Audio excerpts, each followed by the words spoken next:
Hi. In today's video, I'm inspired to talk to you about why we don't have to make our world so small. And I'm going to explain what I mean by that. But this revelation, this view, started with me a few weeks ago when I was listening to a friend and colleague teach. And she was talking about how we go through life and we get disappointed or something happens. And so we do what she was referring to as kind of added on thinking. So you go somewhere and you try something new. It doesn't go the way you want it. So you add in this idea of, well, I'm no good at that. And when she was saying this, I started to immediately see how I do this as well. I think we all probably do it at some level. But I began to see like it's true when things don't quite go our way, we draw a conclusion about it and we put a stake in the ground and make a rule. So maybe we try something new, like skiing as an example. And we struggle, it doesn't go as well. So we declare, I'm not a skier, right? Or perhaps we try something new like dancing and we just don't feel confident, feel awkward. So we say, that's not my thing. You know, if you look, there are all kinds of ways we do this. Another example might be that we get hurt by somebody. We get our feelings hurt, and so we decide we don't want to be with them, or we aren't going to share our feelings that way. You start to see that in a way, when she was talking, I got this image of, there's a show in the States that's called Hoarders. And when they go into the homes of these hoarders, they're like, people that are on extreme cases. So you go in this home and you can hardly move through it. It's like there's piles of paper, laundry, trash, you name it, it's in there. So when you go in these houses, you can't really even see. And if there's anywhere to walk at all, it's like this tiny little pathway that people have to navigate through. And that image came to mind when she was talking, and I'm like, oh, that's like my head sometimes.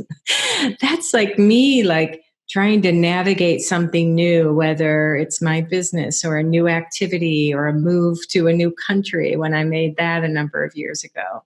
In trying to do the best we can to navigate, we start to put these piles of thought, all these ideas about what we're good at, what we're not good at, how we can protect ourselves from having a certain kind of experience we don't want. And pretty soon, our world is small.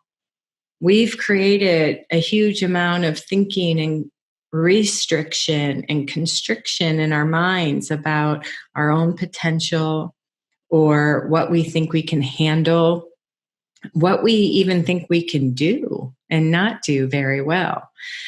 And as she was talking, I started to see, in a way, like, oh, yeah, what if all of that thought, that illusory nature of thought were just to fall away? What if I didn't have to keep my world small? Like I saw in an understandable, really human way, I was trying to avoid the full spectrum of the human experience. I had some feelings I liked, some I didn't. And on the didn't end were things like feeling like a fool, failing at something, or feeling awkward or insecure or incompetent. Like we all have as humans, we all experience the full range. And then we label good feeling, bad feeling. Ooh, feelings I want more of, feelings I want less of. Well, in doing all that, again, it's just another way we start to make our world small. And I'm like, well, why would I do that? If I understand how our minds work and what feelings are all about, then I understand that all of us feel thought in the moment, that our feelings are a reflection of where our minds are in any given moment. But the other thing that we know is that thought is fluid. which means our feelings are fluid, our momentary experience. So that awkwardness, uncomfortableness is not permanent. It's not stagnant. It will flow. So why would I want to avoid that, other than just having to feel some uncomfortableness?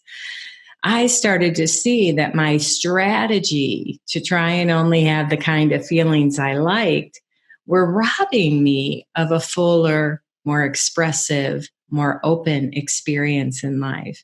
I was making my world so small so I wouldn't feel bad about myself or insecure or get my feelings hurt, whatever reason. And I started to see like, oh, it's robbing me of a fuller life, of a life that where I get to see more and more that I can handle it.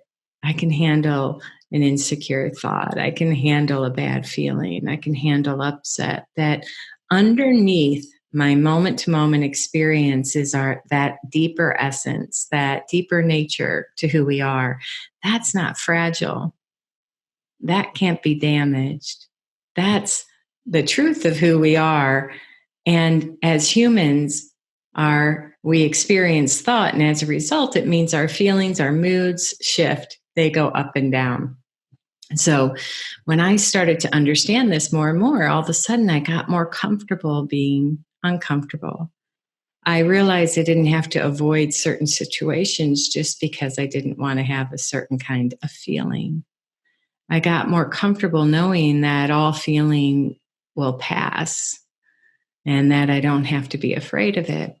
And in that knowing, then we just naturally start to show up more comfortable in our skins, more expressive, more willing to be who we really are, no matter what we're up to. I'll give you another example of this. I was working with a client recently who wanted to write a book and also potentially do some videos. She has a really interesting story and has had some amazing insights and is a really lovely teacher. But she kept saying things like, well, I don't want to do the book if it's hard. And then she'd say, well, I don't want to do the videos and feel pressure about it. I don't want to feel pressure. I don't want to feel anxious about it. I don't want to feel self-conscious. And then in the book, she'd say, well, I don't want to struggle. I just want it to be easy.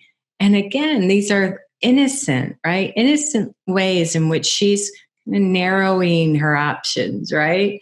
Well, if you will only write a book, if it's easy, then that book just might not get written. I've never written one. I've contributed to one, never written one on my own. But from what I hear, in the journey of writing a book, your moods go up and down. And sometimes writing is flow and sometimes it feels hard. I do know that from my weekly blog. But there's no guarantee that it's going to be easy 100% of the time. And then here's the other question. Why do we care? Really? Why do we care if sometimes it just feels hard? Sometimes we feel the resistance, we feel the hard, but we know that again, that feeling is being shaped by thought in the moment, but it's transient, it's not stagnant.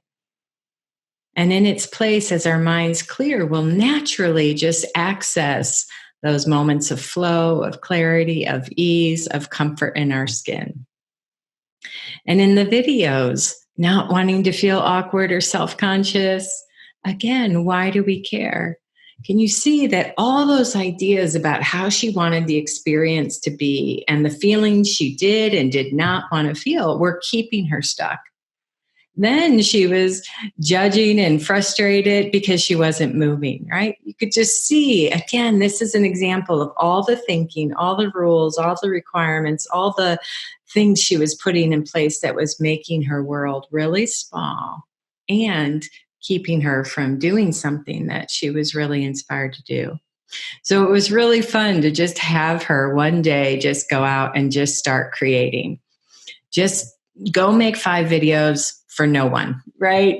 Go write for a couple hours and see. Not for the outcome, but to begin to develop the okayness of stepping in and engaging and living in life and being in the world, no matter what our mood is doing, no matter what our minds are up to, because we know beneath the momentary experience is this well of innate being, this well of being, our wellness, our okayness, no matter what our moods, our thinking are up to. That we know. And if you look to your own life, you'll see tons of evidence that we find our way. We can fumble and find our way. Life throws us curveballs, and somehow we figure it out. We rise to the occasion. We know what to do. We find our way. We're in a room with a bunch of strangers, you find your way. You might be uncomfortable and self-conscious, but you find your way. Or maybe you're up to a big move, a big transition in your life, and it looks really like this huge abyss, a scary thing, but you find your way. You've done it over and over again in your life, and you'll continue to do it. And if we can get less attached to having the experience feel a certain way, be a certain way, and we allow more the freedom, the internal spaciousness results in a freedom of mind that allows us to move through life with more freedom, with more expression, more lanes open to us so that we can see and get curious. I was also talking to another friend, and in a similar way, she was talking about this job opportunity that she had, and she had no experience in it, but she was going to get promoted. And when she looked at the idea that, I don't really know much about what they're asking me to do. And this could fail, and I don't want to look stupid. I don't want to disappoint my boss. You could see, again, she was creating a very narrow window, a very narrow world where it started to look like it wasn't a good idea to take this. But because underneath all her worried thinking, she could feel the pull to say yes, and she decided to let that take the lead in this decision.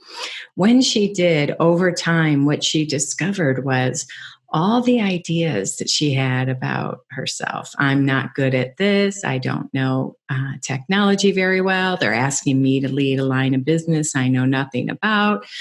She realized that the fact that she knew nothing and she had to hit the ground running in this new role, she had nowhere to go in her mind for the answer. And in a way, she had to learn to just start to tap into a new level of knowing inside of herself, new potential, new capability.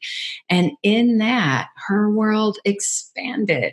It became much bigger because she realized she could figure it out.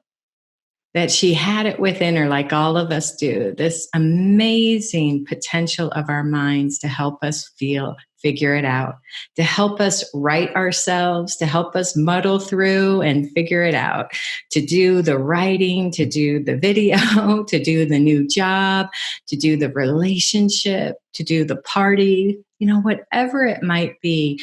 You could begin to play with this idea of opening your mind. And in that opening, start to expand your world. Give yourself more room to be out in the world in new and different ways. To be okay at any experience on the human dimension. Get comfortable being uncomfortable. And watch what you discover about yourself and how big your world can get, and the connection and the love and the inspiration that can come along with it. And in those moments when it doesn't go great, that's okay. You'll do fine. We get over things. We figure it out. So I encourage you all to just see what you don't know about yourself and go out there and expand your world a little bit more. Thank you. As always, thank you for tuning in. If you enjoyed this podcast, it would mean a lot to us if you could take a moment to first subscribe and follow wherever you like to listen to podcasts. Hitting the follow button means you'll never miss a show. All you have to do is hit the plus sign in the upper right-hand corner or click on follow. While you're there, if you like what you're hearing, we'd appreciate you taking a moment to give us a shout out and review. Most importantly, however, if you know anyone that would benefit from this episode, please pass it along. And finally, if you'd like to learn more about my work, Innerverse Academy, or upcoming events, you can check out my website at barbarapatterson.com. You'll find some great resources, classes, and videos, and a lot more. Thank you again for being here. See you next time.